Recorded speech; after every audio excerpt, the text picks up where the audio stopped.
نبی پاک صلی اللہ علیہ وسلم پہاڑ پہ بیٹھ کے پڑھتے تھے رات کو، تو وہاں نا ابو سفیان بھی آ گئے سنتے سنتے، کیونکہ انہوں نے پابندی لگائی ہوئی تھی کہ کوئی بھی بندہ وہاں نہ جائے، سوشل بائیکاٹ معاذ اللہ کیا ہوا تھا، کوئی نہ ادھر جائے، تو سنتے سنتے ابو سفیان آ گئے۔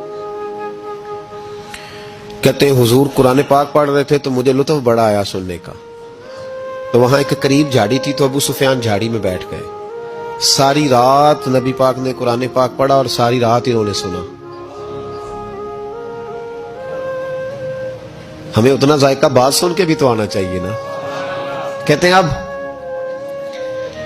مجھے نہیں پتا تھا کہ اخنس بن شریک بھی کہیں آیا ہوا ہے، اس نے بھی وہی بھی یہ دیکھنے آیا کہ کہیں کوئی وہاں آیا ہوا تو نہیں، وہ بھی کسی کونے میں جھاڑی میں بیٹھ گیا، حضور قرآن پاک کی تلاوت فرماتے رہے، وہ ساری رات سنتا رہا۔ ادھر سے کہیں ابو جال بھی آ گیا، پتھر دل تھا، پر میرے مصطفیٰ قرآن پڑھتے تھے تو کان اس کے بھی کھڑے ہو جایا کرتے تھے۔ ساری رات تلاوت سنتے رہے، تینوں پکے کافر جھاڑیوں میں بیٹھ کر تلاوت سنتے رہے۔ صبح جب جانے لگے تو ملاقات ہو گئی۔ تو کدھر آیا تھا؟ اس نے کہا پہلے تو بتا تو کدھر آیا تھا؟ میں تو آیا تھا دیکھوں کوئی آیا تو نہیں، میں تو کدھر؟ اس نے کہا میں بھی یہی دیکھنے آیا تھا کہ یہاں کوئی آتا جاتا تو نہیں۔ ابو جال زیادہ شاطر تھا، کہنے لگا خبردار کل کوئی نہ آئے، آج تو آ گئے کل نہ ہونا۔ اللہ اکبر! لیکن جہاں دل لگا ہوتا ہے نا وہاں دل کھینچا چلا جاتا ہے، دل جہاں لگ جاتا ہے نا وہاں دل کھینچا چلا جاتا ہے۔ یہ دل کا بھی اپنا ایک معاملہ ہے نا۔ اب لگ گیا تھا قرآن پاک کی تلاوت سے۔ کہتے ہیں رات کو اپنی اپنی چارپائی پہ لیٹے، درد اگرچہ جان گزل ہے، میں کیا کروں میرا دل ہے، غمیش کا اگر نہ ہوتا تو غم روزگار ہوتا، اور وہ مزہ آتش نے کہا تھا، وہ مزہ دیا ہے تڑپ نے کہ میری آرزو ہے یا رب میرے دونوں پہلوؤں میں دل بے قرار ہوتا۔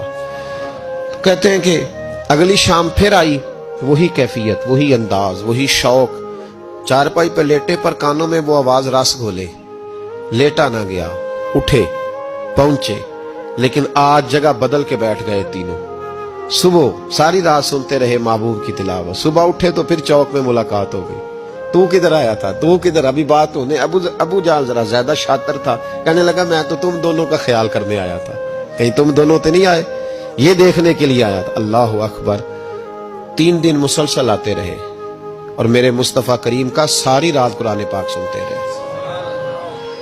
اب اخنس بن شریک کہتے ہیں کہ میں پورا قریب آ گیا، میرا دل کہتا تھا کہ یہ سچے ہیں۔